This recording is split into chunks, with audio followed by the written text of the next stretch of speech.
hermanos, en esta mañana vamos a hablar acerca de la importancia de estudiar las Escrituras. Y tenemos el texto base, hermanos, para esta reflexión.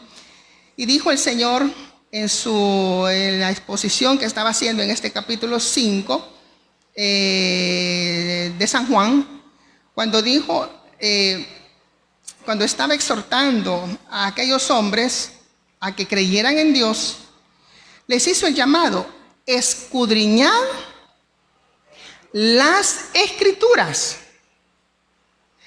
Observemos, hermanos, que no fue solamente una sugerencia, una recomendación, sino un mandato. Hermanos, para todo cristiano evangélico, escudriñar las Escrituras debe ser una responsabilidad, una necesidad y, por qué no decirlo, una obligación. Estamos obligados a escudriñar las Escrituras. ¿Qué significa escudriñar? Escudriñar en su significado original significa rebuscar. Y tiene la idea de la persona que llega a un basurero. Fíjese bien, el origen de la palabra. Donde la gente bota lo que ya no quiere, lo que ya no le sirve, lo que no. Y llega alguien y rebusca. Y encuentra un tesoro entre aquello que nadie quería. Las personas hoy en día ignoran la palabra. Las personas hoy en día ignoran el poder de Dios. En cierta ocasión, en el Evangelio según San Mateo, capítulo 22, el Señor reprendió a los fariseos, a los herodianos y a los saduceos. Los saduceos, ellos no creían en los ángeles y no creían en la resurrección, y le hicieron una pregunta capciosa. Ustedes lo pueden ver ahí en el capítulo 22 de San Mateo. Y le hicieron una pregunta capciosa, que ellos ya sabían la respuesta porque estaba en la ley de Moisés, que cuando moría un hermano y dejaba a la viuda sin hijos, el otro hermano podía casarse con ella hasta que lograran tener descendencia para que no se perdiera la herencia. Entonces le hicieron esa pregunta y el Señor, en lugar de caer en el jueguito de ellos, ¿verdad? En el jueguito de toda, porque le habían estado poniendo trampas, le habían llevado la moneda, que pensaba de que si era correcto pagar los impuestos, y el Señor le dijo: miren, den al César lo que es del César y a Dios lo que es de Dios. Y por último le dice en el capítulo 22, San Mateo, versículo 29, le dice: erráis, fíjese, ignorando las Escrituras y el poder de Dios. A estas personas religiosas, legalistas, el Señor les dijo dos cosas: ustedes están equivocados, ustedes son unos ignorantes, porque ignoran las Escrituras y el poder de Dios, porque van las dos cosas de la mano, hermano. En el conocimiento de la Biblia va el conocimiento en sí y el poder de Dios. Nadie puede estudiar la Biblia, escudriñarla, buscando los tesoros que están allí, sin la guía del Espíritu Santo, sin el poder del Espíritu Santo. Entonces, hermano, veamos la importancia de estudiar las Escrituras, de escudriñarlas. Hay dos formas. Una es, hermanos, el estudio sistemático de la Biblia. Por ejemplo, el estudio que se sigue en una institución bíblica, en nuestro caso el Instituto Bíblico, que es el estudio sistemático, ¿verdad? Sistemático. Y la otra forma de escudriñar las Escrituras también es lo que llamamos el autodidacta. Hay personas que ellos solitos se forman hacen su formación teológica, ellos solitos se preparan, compran los libros adecuados y comienzan con una interpretación recta, porque ese es el problema, hermano, la recta interpretación de la palabra. Entonces, porque hoy en día hay muchas creencias, ¿verdad? Cada quien quiere interpretar la Biblia a su manera. le dijo un hermano, me estaba contando que un señor llegó donde él y le dice, el hermano con su mascarilla, y le dice, quítese la mascarilla, le dijo. La Biblia dice que tengamos fe. Nada que ver, ¿verdad? Es una cosa es... No, entonces hay gente que así usa la Biblia a arañazos, agarran de aquí, agarran de allá. Entonces, pero el autodidacta le pide al Señor la guía y comienza a estudiar la Biblia. Comienza a estudiar la Biblia y se comienza a formar. Por eso hay hermanos que nunca han ido a un instituto, nunca han ido a una universidad teológica, pero tienen conocimiento, conocen la escatología, conocen las diferentes doctrinas que están en la palabra. Entonces hay dos formas para estudiar: el estudio sistemático en un instituto o el autodidacta. Ahora, en lo posible, hermanos, en lo posible, yo quisiera que todos los que pudieran fueran al bíblico, en lo que se puede, en lo posible, pero no para todos es posible. Pero si en algún momento, ni lo duden, vayan al instituto bíblico. Yo les firmo la solicitud con todo gusto. Entonces, ¿cuál es el estudio? ¿Cuál es la importancia del estudio de la palabra del Señor? Miren, en primer lugar, estudiar las Escrituras nos ayudan a crecer espiritualmente. A crecer espiritualmente. No solo en el conocimiento, porque no se trata solo de eso, solo de conocer la Biblia. Se trata de crecer espiritualmente. Cuando alguien solamente se preocupa por el estudio de la Biblia, adquirir conocimiento y conocimiento teológico, se vuelve cabezón, porque no ha buscado el crecimiento espiritual.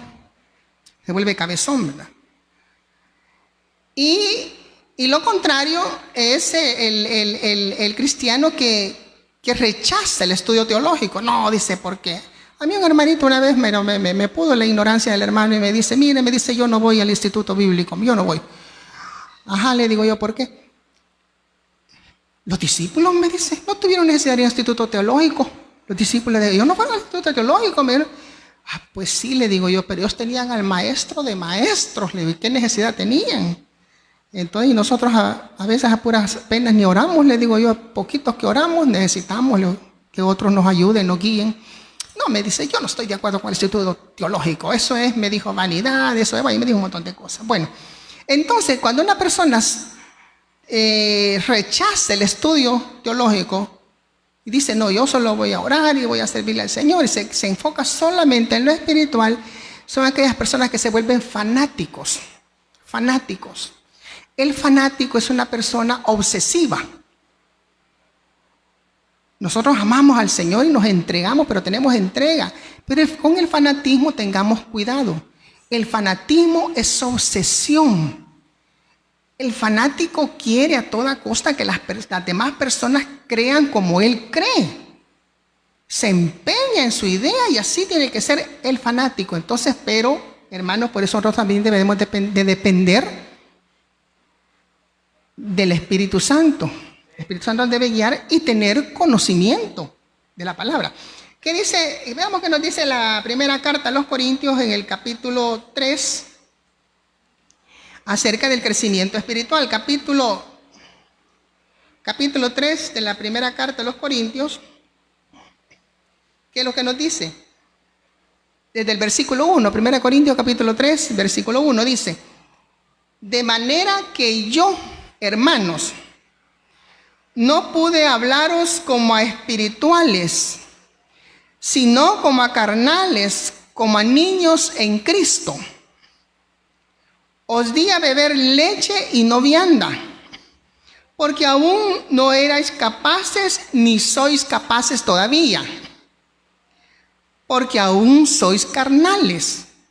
Pues habiendo entre vosotros celos, contiendas y disensiones, no sois carnales y andáis como hombres. Entonces, hermanos, nosotros no somos fanáticos, somos cristianos de convicción. Eso es importante. En esta ocasión, el apóstol Pablo les dice a los corintios que en lo espiritual no habían crecido nada. Nada. Que eran unos creyentes carnales. El creyente carnal, hermano, es aquel que nunca crece. A veces creemos que el creyente carnal, es que ese es el pecador.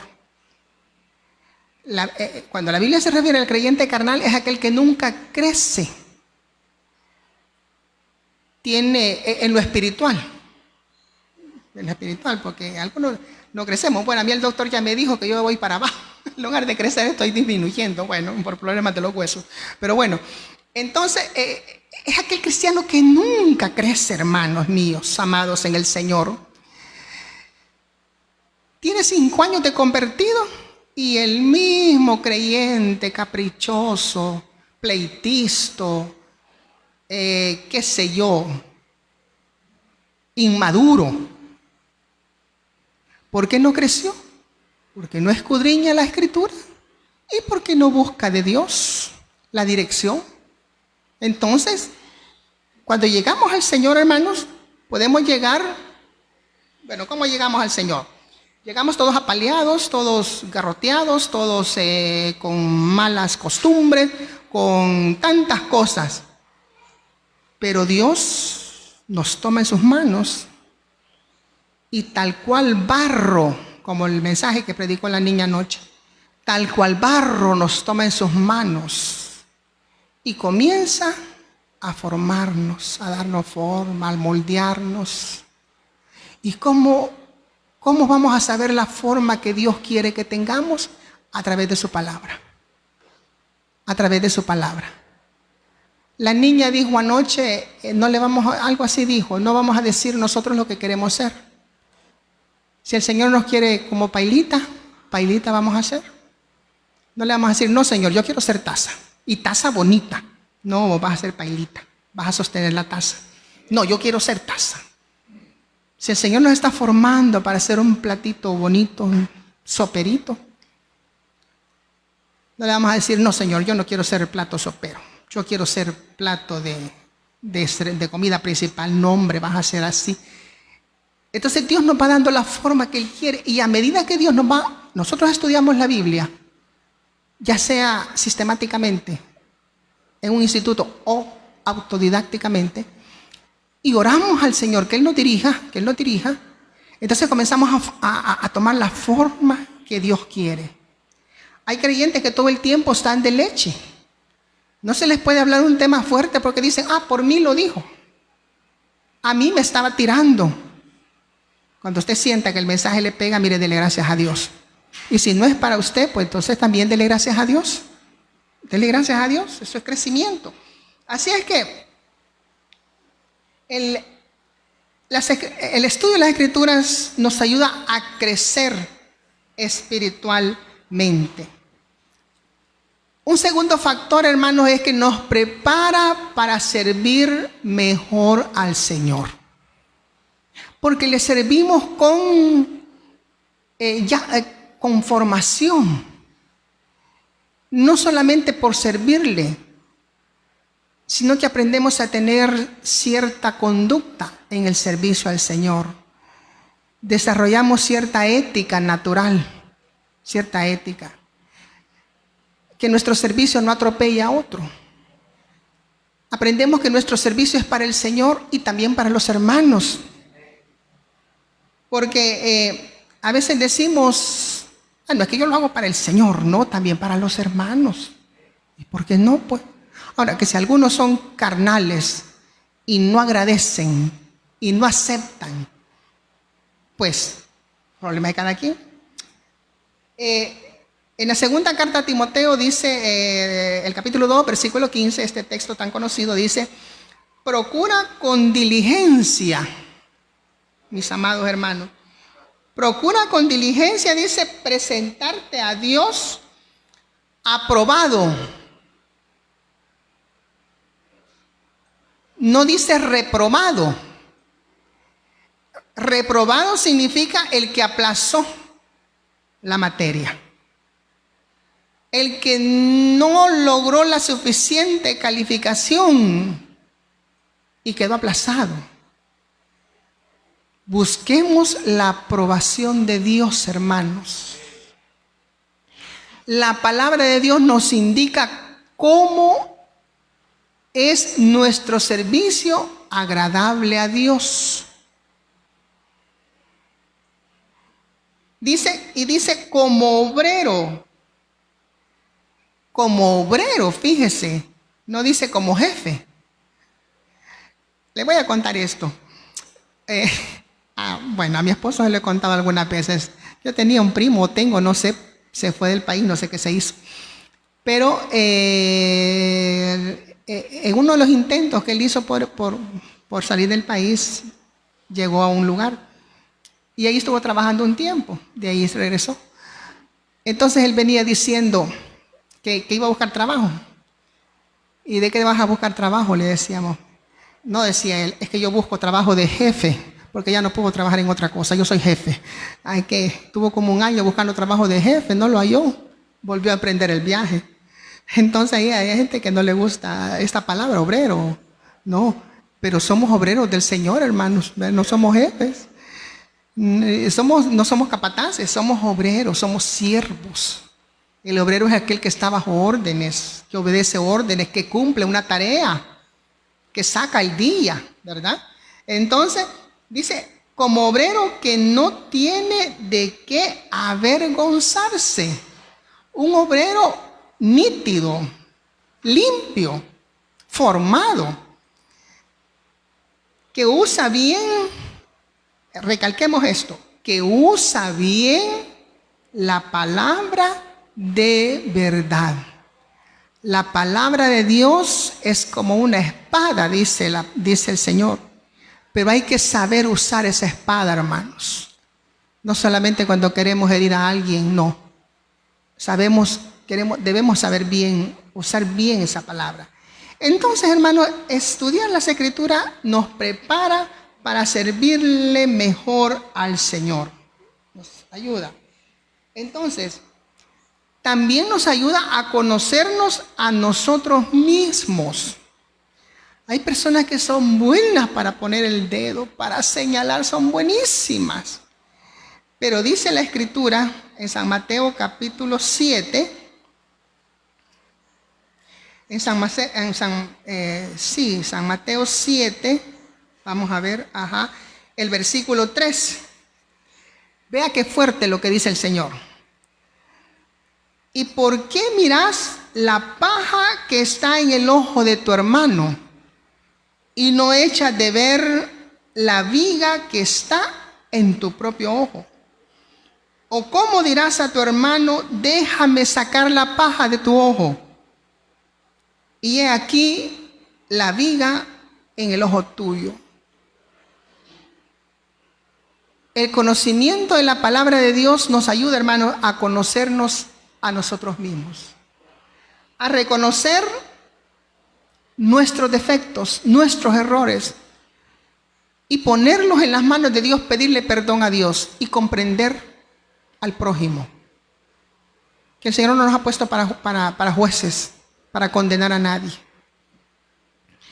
Entonces, hermanos, nos ayuda la palabra a conocernos a nosotros mismos.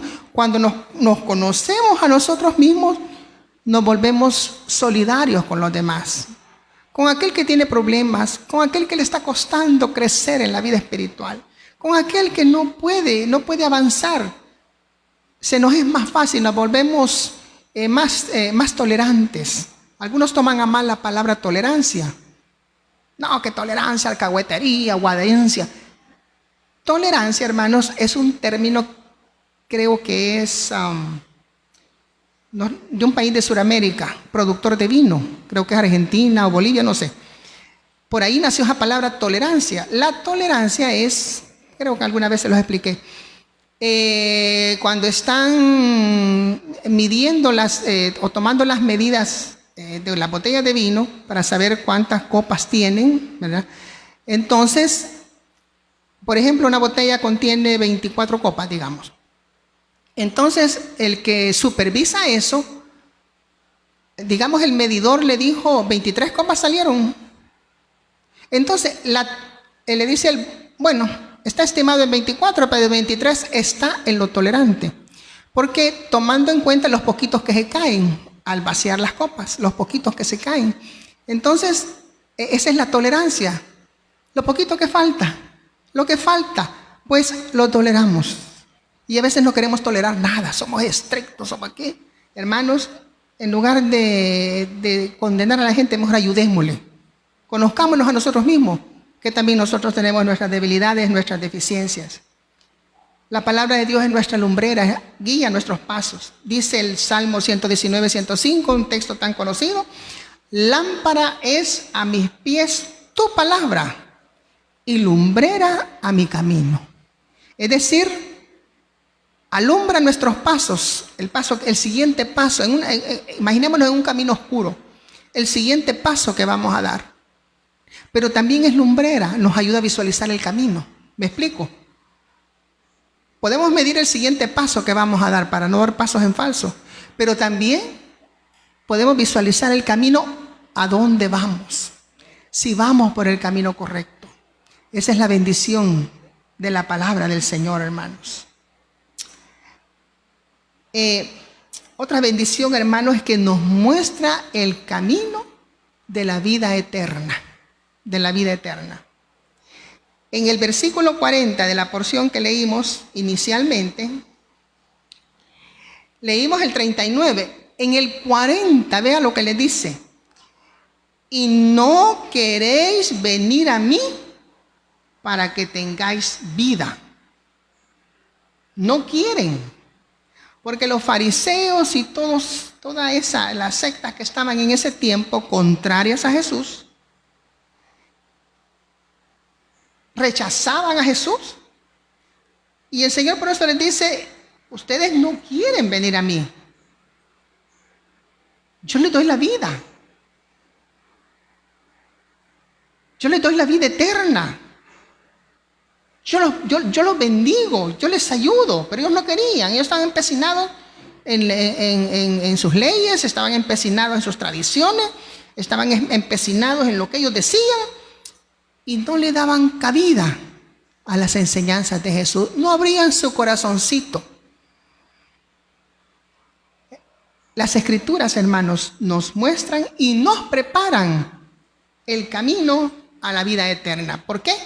Porque nos revelan el plan de Dios de salvación para todo ser humano. Dice la primera carta de Juan en el capítulo 4, en el versículo 10. Primera Juan capítulo 4, versículo 10, dice: en esto consiste el amor, no en que nosotros hayamos amado a Dios, sino en que Él nos amó a nosotros y envió a su Hijo en propiciación por nuestros pecados. Nos enseña el plan de Dios para la salvación. Nos enseña el camino a la vida eterna. Así es que, hermanos, bueno, sigue diciendo, mire cómo nos prepara para la vida eterna, para que no tengamos obstáculos, para que no tengamos tropiezos. Amados, si Dios nos ha amado así, debemos también nosotros amarnos unos a otros. No especifica amemos a los hermanos buenos, no especifica amemos a los hermanos santos. Yo solo a los santos de la iglesia voy a amar. Ay, no voy a amar a nadie, hermano. Todos tenemos defectos, todos tenemos problemas. Entonces dice, y ahí viene todo lo demás que ya conocemos: nadie ha visto jamás a Dios. Si nos amamos unos a otros, Dios permanece en nosotros y su amor se ha perfeccionado en nosotros. Entonces, hermanos, eso lo entendemos mediante el estudio de la palabra y la dirección del Espíritu Santo. Porque no se nos olvide, no es solo lo teológico, porque nos vamos a hacer cabezones, ¿verdad? Y la cabeza nos va a dominar. Y el cuerpito así, mire, y la gran cabeza. No, yo conozco de la historia de la Biblia, yo conozco la escatología, yo conozco pues sí, pero ¿y la vida espiritual? Entonces, para que seamos un verdadero cuerpo en Cristo, también lo espiritual. Pero si lo espiritual solo sin la dirección teológica, sin la palabra de Dios, hermano, va sin rumbo, va sin rumbo. Así es que Ahí nos complementamos, hermanos. Entonces yo quiero darles algunos consejos, hermanos, en mi experiencia también, para estudiar la palabra de Dios. Efectivamente, porque no se trata solo de leer, hermano, leer. No, si yo ya me leí la Biblia de Génesis, Apocalipsis, ¿y de qué se acuerda? De nada. No, hay que estudiarla, hay que escudriñarla, como les decía, encontrar un tesoro en lo que otros han ignorado. Eso es escudriñar.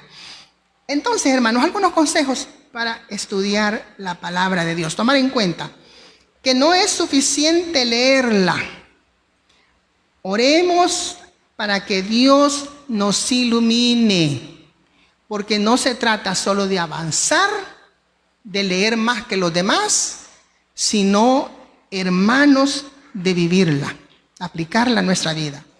Entonces, en cierta ocasión yo estuve en una iglesia de mexicanos, no recuerdo cómo llamaba la iglesia, hicieron una competencia de textos bíblicos.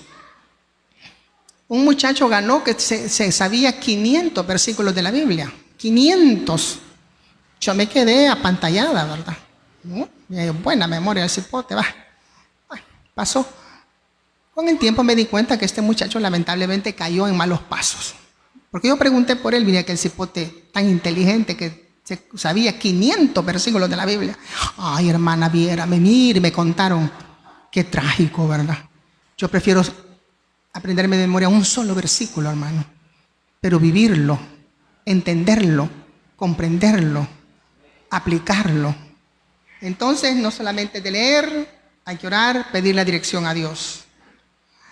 Hay que estudiar la Biblia ordenadamente. Hoy las Biblias traen un plan de lectura.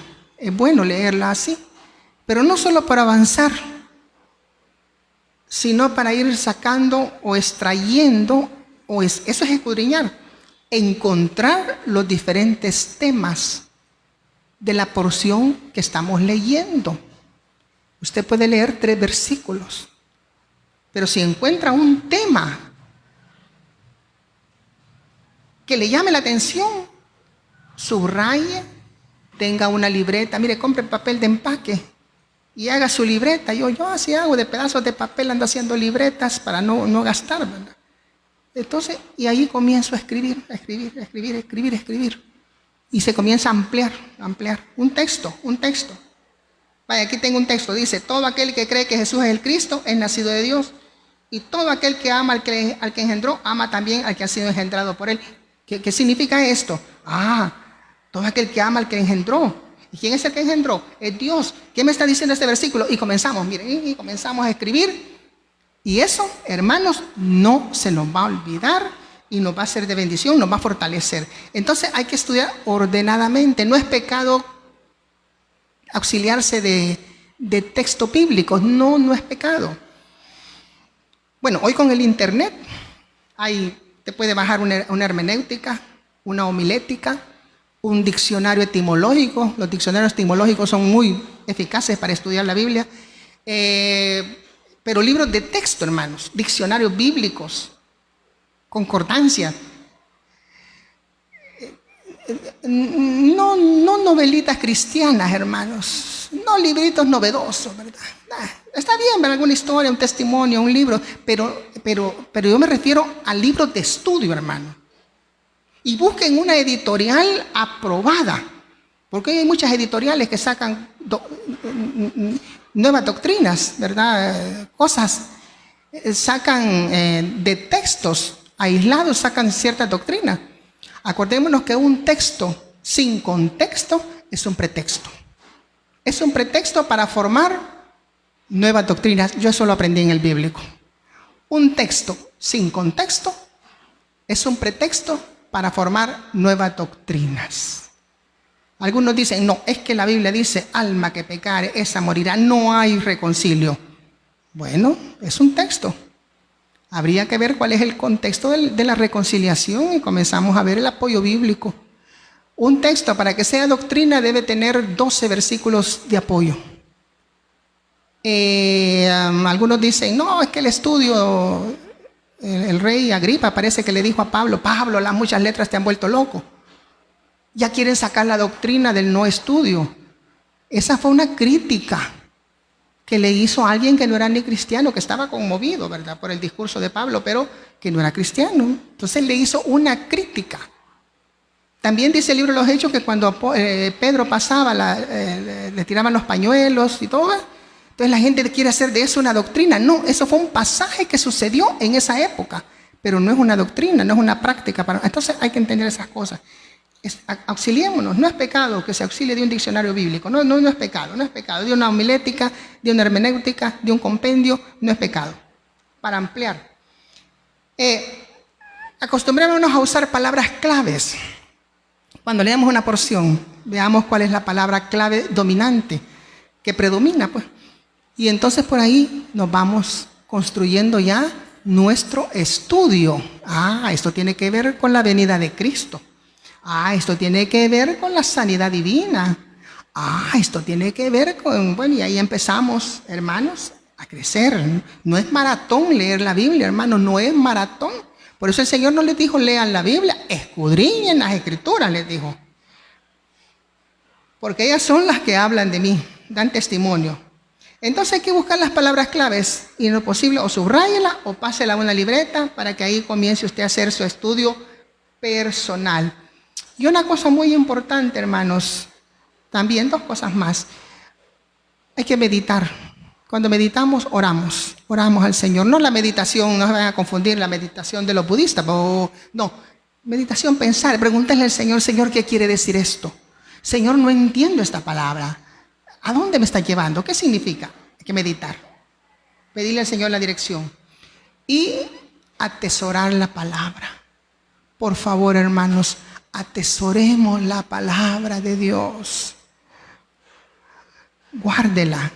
Si un versículo alcanzó a leer por el cansancio en la noche, que ya no podía más, ese versículo atesórelo y dígale al Señor, me dice tu palabra, que a los que aman a Dios todas las cosas les ayudan a bien, Señor, y yo lo creo y eso guárdelo como suyo, hermano, porque es suyo, porque Dios nos lo ha dado su palabra para nuestra edificación, para nuestro crecimiento, para nuestra consolación y para exhortarnos a servir mejor al Señor cada día.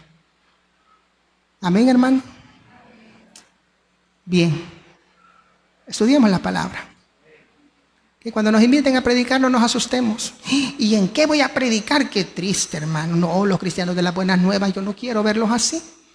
A saber en qué voy a predicar. Me dejaron el mensaje. No. Tengo por ahí un estudio. Bonito, ¿verdad? Bonito. Tanta belleza que encontramos en la palabra de Dios. Vamos a orar, hermanos. Vamos a orar por los hermanos que están con nosotros en la transmisión. Vamos a orar por sus necesidades. Y oremos por nuestro instituto bíblico. Oremos por sus maestros. Oremos por los alumnos de los diferentes turnos. Por los ministros que se están levantando, los líderes en las iglesias que están preparando en el instituto bíblico, que el Señor les ayude, que el Señor los use. Vamos a orar, Padre, muchas gracias. En el nombre de Jesús, mi Dios, hemos predicado, Señor, este mensaje, esperando que tu palabra viva, que tu palabra eficaz, Señor, Dios mío, nos haga reflexionar de la importancia, Señor, de escudriñar las Escrituras, de buscar, Señor, ese tesoro, esos tesoros que tienes para nosotros, Señor, esa bendición que hay en tu palabra, que nos hace tener el gozo del Espíritu Santo, que nos hace sobreponernos a las dificultades, Señor, que nos hace confiar, tener fe, mi Dios, tener esa esperanza gloriosa, que es en ese día que veremos tu rostro tal como es. Gracias, Señor, gracias, Padre. Dirige nuestras mentes, dirige nuestros corazones, Señor. Dirige nuestro ánimo, Señor, a servirte mejor cada día, a buscarte a través de tu palabra y a través de la oración, a buscar tu rostro, Señor. Gracias, Señor. Gracias porque tienes tanto para nosotros, Señor, porque hay tesoros escondidos, como dijo el profeta, Señor. Ahí están esos tesoros en tu palabra que son para nosotros. Padre, bendice, mi Dios, a los hermanos que están con nosotros en el Facebook. Si hay necesidades de salud, Señor, bendícelos, ayúdalos, sánalos. Si hay necesidades económicas, si hay algún problema en lo personal, familiar, Padre glorioso, ministra, Señor, ministra a las familias, Señor. Padre, oramos también por nuestro Instituto Bíblico Betel Central y por los institutos de las iglesias hermanas que también tienen esos estudios, Señor, para aquellos que quieran crecer en el conocimiento y en la gracia, Señor. Bendice, Señor, a los maestros, a todos que están esforzando, no por un pago, Señor, en lo económico, sino por amor a enseñar a las nuevas generaciones. Señor, bendice al alumnado de los diferentes turnos, Señor, provee la alimentación para el Instituto Bíblico, provee para los gastos, Señor, los muchos gastos que hay.